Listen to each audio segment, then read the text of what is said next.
Sabarkantha BZ group પર કરોડોની ઉચાપતના મામલે વધુ એક સમાચાર મળી રહ્યા છે, તેની પર પણ નજર કરી લઈશું। સમાચાર હાલ સાબરકાંઠા બીઝેડ ગ્રુપ કરોડોના કૌભાંડ મામલે। આ સમાચાર ભૂપેન્દ્રસિંહ ઝાલા સામે કેમ્પસના ટ્રસ્ટીઓ પણ આવ્યા છે અને આક્ષેપ પણ કર્યા છે। ગ્રોમોર કેમ્પસના ટ્રસ્ટી હિતેશ પટેલે મંતવ્ય ન્યૂઝ સાથે ખાસ વાતચીત કરી છે। આપને જણાવી દઈએ, ઝાલાના કરોડોના કૌભાંડ બાદ વધુ એક મામલો સામે આવ્યો છે। ટ્રસ્ટી તેમજ બીઝેડ ગ્રુપ વચ્ચે 82 કરોડનો સોદો કરવામાં આવ્યો હતો। આપને જણાવી દઈએ, 82 કરોડનો સોદો કરાયો હતો। 33 એકર જમીનના પૈસા ઝાલાએ ન ચૂકવ્યા હોવાનું સામે આવ્યું છે।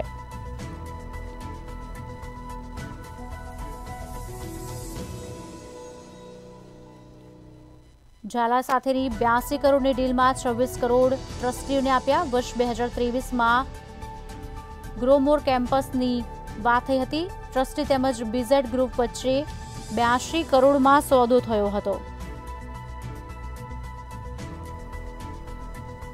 આજ અંગે અમારા સંવાદદાતા ચિરાગ મહેતા લાઈવ જોડે ચૂક્યા છે, તેમની સાથે જ વધુ વાતચીત કરીશું। ચિરાગ, 82 કરોડનો સોદો થયો હતો, 26 કરોડ આપ્યા હોય તેવી વાત સામે આવી છે। ટ્રસ્ટીઓ વધુ શું કહી રહ્યા છે, આક્ષેપો થઈ રહ્યા છે, ટ્રસ્ટીઓને સાંભળીશું કે તે લોકો શું કહેવા તૈયાર છે આ વિષય પર। જી ચોક્કસથી સાબરકાંઠા જિલ્લામાં ભૂપેન્દ્રસિંહ ઝાલા છે તે 6000નું ફુલેકું ફેરવીને હાલ સીઆઈડી ક્રાઇમ બ્રાન્ચ છે તેની પકડથી દૂર છે। ત્યારે ફરી એકવાર સાબરકાંઠા જિલ્લાની એક નામચીન ગ્રોમોર ઇન્સ્ટિટ્યૂટ છે જે ભૂપેન્દ્રસિંહ ઝાલા દ્વારા વર્ષ 2023માં તેની ટ્રસ્ટીઓ છે તેમની જોડે ડીલ કરવામાં આવી હતી, પરંતુ અત્યારે હાલ છે તે 4500 કરતા વધુ વિદ્યાર્થીઓ છે તેઓના ભવિષ્યની ચિંતા કરીને જૂના ટ્રસ્ટીઓ છે તે હાલ મેદાને આવ્યા છે। આપની સાથે ટ્રસ્ટીઓ જોડાણા છે, તેમની સાથે સીધી વાત કરીશું।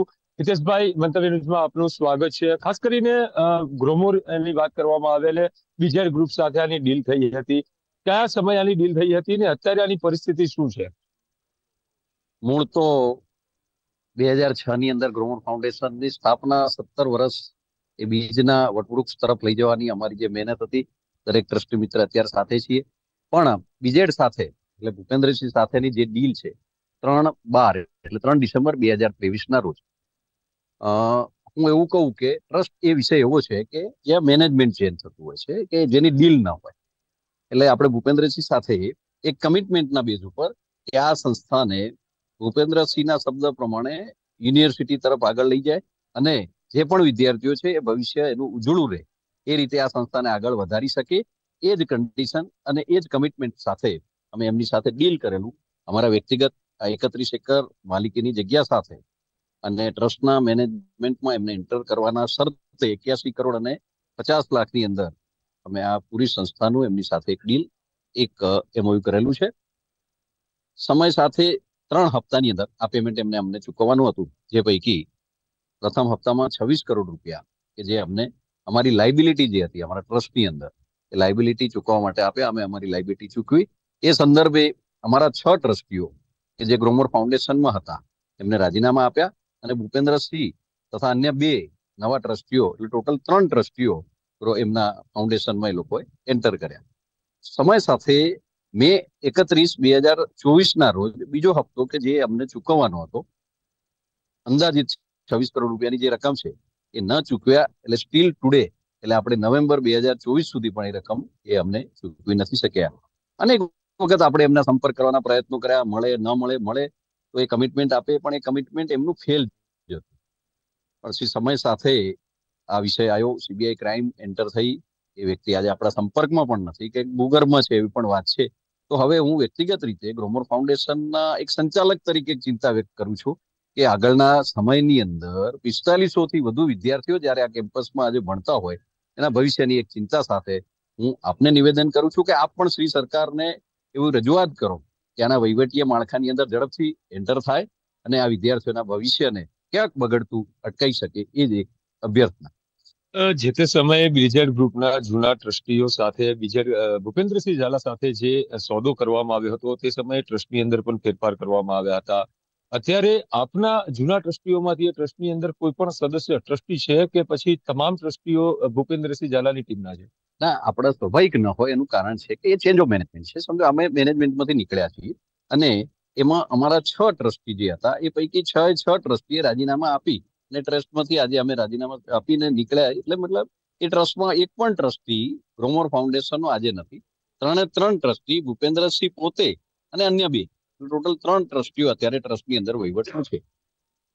ખાસ કરીને ધવલસિંહ ઝાલા બાયડના ધારાસભ્ય છે, તેમના દ્વારા પણ એક ટિપ્પણી કરવામાં આવી છે અને નિવેદન આપવામાં આવ્યું છે કે ઘુમર જે એજ્યુકેશન કેમ્પસ હતું તે મૃતપાય હાલતમાં હતું ને તેને જીવિત કરવામાં બીજેડ ગ્રુપના સીઈઓ ભૂપેન્દ્રસિંહ ઝાલાનો મહત્વનો ફાળો રહેશે અને ભૂપેન્દ્રસિંહ ઝાલા હોય તો આ વસ્તુ શક્ય હતી. શું નિવેદન છે? હું તમને કહું, એક જુદારું વ્યક્તિત્વ છે ધવલસિંહ, મારા અંગત મિત્ર છે. એમને સ્પષ્ટતા આપી આપના ન્યૂઝ ચેનલ મારફતે. એમને જે પ્રશ્ન પૂછવામાં આવેલા કે ભાઈ આપ ભૂપેન્દ્રસિંહની ફેવર કરો છો, અને એની સામે જે સ્પષ્ટતા આપી બહુ સારી રીતે એમને સ્પષ્ટતા આપી. પણ એમાં મારો વ્યક્તિગત ટ્રસ્ટી તરીકે હોય કે એમનો જે શબ્દ પ્રયોગ હતો કે ગ્રોમર ફાઉન્ડેશન મૃત અવસ્થાની અંદર હતું, કે તૂટી પડવાની તૈયારીમાં. તો હું એ શબ્દનો વાંધો છે એટલા માટે કે જે સંસ્થા 50 એકરની અંદર 6 લાખ ફૂટ કન્સ્ટ્રક્શનની અંદર અને સાબરકાંઠા અને અરવલ્લીના મોર પીચ સમાન હોય, અને જ્યાં આપ જ કહો છો કે 5000 વિદ્યાર્થીઓ ભણતા હોય, એ સંસ્થા ક્યારે મૃતપાય અવસ્થામાં ન જ હોય. અને હું ફરીથી કહું છું કે અનેક રાજકીય, સામાજિક, સરકારી, અર્ધ સરકારી કાર્યક્રમો આ જે ફાઉન્ડેશન, આ સંસ્થાના ઓછાયામાં થયેલા છે. ત્યારે જે સંસ્થા સતત આપને સપોર્ટ કરતી હોય એ સંસ્થા ક્યારે મૃતપાય ન હોય. મારો વ્યક્તિગત એમનાથી કોઈ વાંધો નથી. એમના શબ્દથી જે વાંધો છે, હું ફરીથી એમને રિક્વેસ્ટ કરી કે ફરીથી આવા કોઈ શબ્દ આપ આ રીતના ઉલ્લેખ ન કરો, એ જ અમારી વિનંતી છે. આપની સાથે અન્ય એક ટ્રસ્ટી પણ જોડાણા છે. ખાસ કરીને સાહેબ ધારાસભ્ય હોય છે અને ધારાસભ્ય પોતે જો આવું સ્ટેટમેન્ટ આપતા હોય તો 5000 જેટલા વિદ્યાર્થીઓ છે તેનું ભવિષ્ય આ સંસ્થા સાથે જોડાયેલું છે, તે લોકોની ઉપર ખાસ કરીને માઠી કઈ અસર જોવા મળતી હોય? સાહેબ, અહીંયા જે વિદ્યાર્થીઓ ભણે છે એ વિદ્યાર્થીઓ મૂળ તો એક જ વર્ષથી ભૂપેન્દ્રસિંહ ઝાલા સાહેબના મેનેજમેન્ટ અંદર એ રહ્યા છે. પણ મૂળ વાત એ છે કે વિદ્યાર્થીઓ બધા જ જૂના વિદ્યાર્થીઓ છે, અને જે જૂના વિદ્યાર્થીઓ છે એ પેરેન્ટ્સ, વિદ્યાર્થીઓ, એ સ્ટાફ મિત્રો, આ સર્વે લોકો અમારા ઉપર ભરોસો કરીને અહીંયા કામ કરતા હતા અને ભણતા હતા. તો જે ધવલસિંહ બાપુએ જે સ્ટેટમેન્ટ આપ્યું, એ સ્ટેટમેન્ટ એવું કહેવા માંગે છે કે સંસ્થા નથી ચાલતી અથવા તો મૃતપ્રાય અવસ્થામાં હતી. પણ ખરેખર એવી પરિસ્થિતિ નથી મિત્રો. આપ જુઓ છો કે અહીંયા એક નાના પાયાથી સ્કૂલથી શરૂ કરીને આજે લગભગ 23 જેટલી સંસ્થાઓ કોલેજની અહીંયા ચાલી રહી છે, અને વિદ્યાર્થીઓ અહીંયાથી સક્સેસફુલી આગળ ગયા છે.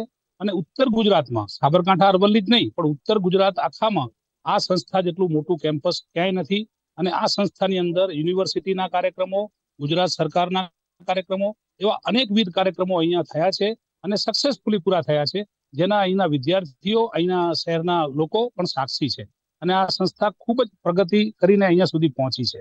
ખાસ કરીને ગ્રોમર કેમ્પસની વાત કરવામાં આવે તો કેટલા એકરની અંદર આ સંસ્થા છે તે ફેલાયેલી છે, અને હાલ બીઝેડ ગ્રુપ સાથેનો જે આ સંસ્થાનો સોદો કરવામાં આવ્યો હતો, તે બીઝેડ ગ્રુપ જોડે આ સંસ્થાની કેટલી જમીન છે અને જૂના ટ્રસ્ટીઓ જોડે અત્યારે કેટલી જમીન છે? એકચ્યુઅલી આ આખું જે કેમ્પસ છે એ કેમ્પસની અંદર 47 એકર જમીન છે. પણ જે ગ્રોમર ફાઉન્ડેશન જે છે, એટલે કે ટ્રસ્ટ જેને કહી શકાય, એમાં 16 એકર જમીન છે અને એપ્રોક્સિમેટલી લગભગ 3 લાખ ફૂટ બાંધકામ એમાં થયેલું છે. કોલેજની બિલ્ડિંગો છે, અને એમાં અત્યારે ફર્સ્ટ સ્ટેજ ઉપર અમે જે જૂના ટ્રસ્ટીઓ હતા એ ટ્રસ્ટીઓ રાજીનામા આપી અને નવા ટ્રસ્ટીઓ જે એન્ટર થયા છે એ ટ્રસ્ટીઓ માત્ર 16 એકર અને ગ્રોમર ફાઉન્ડેશનમાં જ એન્ટર થયા છે. બાકીની જે 31 એકર જમીન છે એ અમારા જૂના ટ્રસ્ટીઓના નામે છે અને એ પ્રાઇવેટ જમીન છે. એની સાથે ગ્રોમર ફાઉન્ડેશનને કોઈ લેવા દેવા નથી અને એ અત્યારે પણ અમારા કબજામાં છે. ખાસ કરીને અત્યારે ભૂપેન્દ્રસિંહ ઝાલાની વાત કરવામાં આવે, તે પોતે 6000 નું ફુલેકું ફેરવીને અત્યારે ભૂગર્ભમાં છે. તેની શોધખોળ પણ સીઆઈડી ક્રાઇમ હાથ ધરી રહી છે. આ સંસ્થા સાથે જોડાયેલો વ્યક્તિ છે અને આ સંસ્થાની અંદર અત્યારે અભ્યાસ કરતા વિદ્યાર્થીઓના ભાવિ પર કેટલી અસર આને લઈ? આમાં તો કેવું છે મિત્રો કે જે સંસ્થાનો વડો હોય એ વડા ઉપર જ્યારે આવી કોઈ સિચ્યુએશન ઊભી થાય ત્યારે સ્વાભાવિક રૂપથી એક નિર્દેશ બાળકો ઉપર જાય, બાળકોના વાલીઓ ઉપર જાય, સ્ટાફ ઉપર પણ જાય. કારણ કે આ જે કામ થયું છે અથવા તો જે પરિસ્થિતિ થઈ છે એ પરિસ્થિતિ લગભગ બધાના ઉપર એની અસર, માઠી અસર થાય એ આપ સૌ સમજી શકો છો. કારણ કે આ એજ્યુકેશનલ કેમ્પસ છે જ્યાં સંસ્કારો, સંસ્કૃતિ અને ભણતરનું કામ થવું જોઈએ, ઘડતરનું કામ થવું જોઈએ. ત્યાં જો આવી કોઈ વસ્તુ થાય તો એની સ્વાભાવિક રીતે એના ઉપર અસર થાય. તો સરકારને વિનંતી છે કે ભવિષ્યમાં માની લો કે એ ન કંઈ કરી શકે અથવા તો એ બહાર ન આવી શકે તો અમારો જૂના ટ્રસ્ટીઓનો આજે 16-17 વર્ષનો અહીંનો અનુભવ છે. અહીંયા આ સંસ્થા સાથે, આ બિલ્ડિંગો સાથે, આ સ્ટાફ સાથે, આ વિદ્યાર્થીઓ સાથે અમે જોડાયેલા છીએ અને જો સરકારશ્રી અમને વિનંતી કરશે તો અમે અમારી માનદ સેવા આપવા માટે વિદ્યાર્થીઓના હિતમાં અમે તૈયાર છીએ. જે કહી શકાય કે જે ગ્રોમર કેમ્પસ હતું ને જેને બીઝેડ ભૂપેન્દ્રસિંહ ઝાલા છે તેને બીઝેડ એજ્યુકેશન કેમ્પસ તરીકેનું તેનું નામ આપવામાં આવ્યું હતું, પરંતુ ક્યાંક ને ક્યાંક આ જે સંસ્થા છે તેનું જે ડીલ કરવામાં આવી હતી તેની રકમ છે તે રકમ હજુ સુધી ભરપાઈ ન કરી લેવાના કારણે આ ટ્રસ્ટીઓ છે તે હવે મેદાને આવ્યા છે અને ક્યાંક ને ક્યાંક સરકાર પાસે પણ વિદ્યાર્થીઓના ભવિષ્યને લઈ ટ્રસ્ટીઓ ચિંતિત જોવા મળી રહ્યા છે અને સરકાર પાસે યોગ્ય ન્યાયની આશા પણ રાખી રહ્યા છે. જી, સવાલ એ થઈ રહ્યો છે કે આટલા સમયથી ગ્રોમોર ઇન્સ્ટિટ્યૂટ જે ફાઉન્ડેશન હતું તે આની સાથે ડીલમાં સપડાયેલું હતું, કમિટમેન્ટના બેઝિસ ઉપર ડીલ થઈ હતી. ઘણા સમય પછી તે લોકો ધીરે ધીરે આ મામલો બહાર આવ્યો, ખુલાસો થયો, ત્યારબાદ તેઓ પોતે બહાર આવ્યા છે. 5000 જે સ્ટુડન્ટ છે તેમના ભાવિ પર અત્યારે ચોક્કસથી અસર થશે. તેનું હવે લાસ્ટ લોકેશનની વાત કરીએ તો મધ્યપ્રદેશ નોંધાયું છે. તેમની સાથે ફરી વાત કરવાની કોશિશ કરશો કે જો અગર તેઓ સાથે આવે છે કે સામે પણ આવે છે તો તેમના તરફથી હવે બીજી કઈ ફરિયાદ તેઓ નોંધશે, કારણ કે રકમ પણ નાની નથી, એક જ હપ્તો ભરાયો છે અને બીજા 2 હપ્તા બાકી છે. જી, ખાસ કરીને ટ્રસ્ટી જોડે જ વાત કરીશું. અન્યથા અત્યારે ભૂપેન્દ્રસિંહ ઝાલા છે તે 6000 કરોડનું ફુલેકું ફેરવીને અત્યારે આઉટ ઓફ સ્ટેટ જઈ રહ્યો છે. લાસ્ટ લોકેશન તેનું મધ્યપ્રદેશ નોંધાવાયું છે. 5000 વિદ્યાર્થીઓના ભવિષ્યની વાત છે. આગામી સમયની અંદર જો આ રીતે જ અંડરગ્રાઉન્ડ રહેશે અને પોલીસને હાથ પણ નહીં લાગે કે તેને જેલને હવાલે કરવામાં આવશે તો આપના તરફથી કયા પ્રકારની કોઈ કાર્યવાહી કરવામાં આવશે કે કેમ? સાહેબ, એમાં તો અમારા તરફથી તો હવે સરકારના અંતર્ગત આ આખી મેટર છે અને એનું ફુલેકાનો જે આપ શબ્દ વાપરો છો એ ફુલેકા સાથે અમારે કોઈ લેવા દેવા નથી, કારણ કે એ એમનું અલગથી વહેલેથી ચાલતું કામ હતું. તો સરકારશ્રી જો એ કંઈ નહીં આવી શકે અને આ વિદ્યાર્થીઓના સંદર્ભમાં જો કંઈ સેવા આપવાની થશે તો અમે જે જૂના ટ્રસ્ટીઓ હતા એ ટ્રસ્ટીઓ અમે માનદ સેવા આપીને વિદ્યાર્થીઓના ભવિષ્ય ન બગડે એટલા માટે અમે એ સેવા પાછા આપવા માટે તૈયાર છીએ.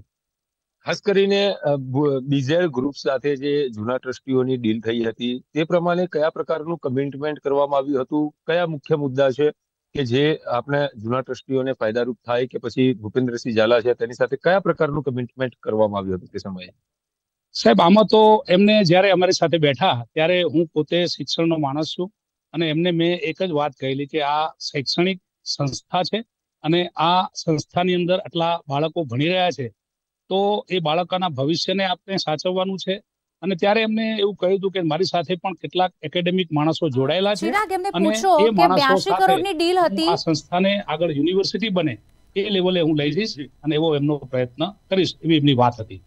81 કરોડ જેની વાત કરવામાં આવે છે કે એટલાની ડીલ હતી, તેમાંથી જે રકમ છે એક જ હપ્તો આવ્યો છે, 2 હપ્તા બાકી છે.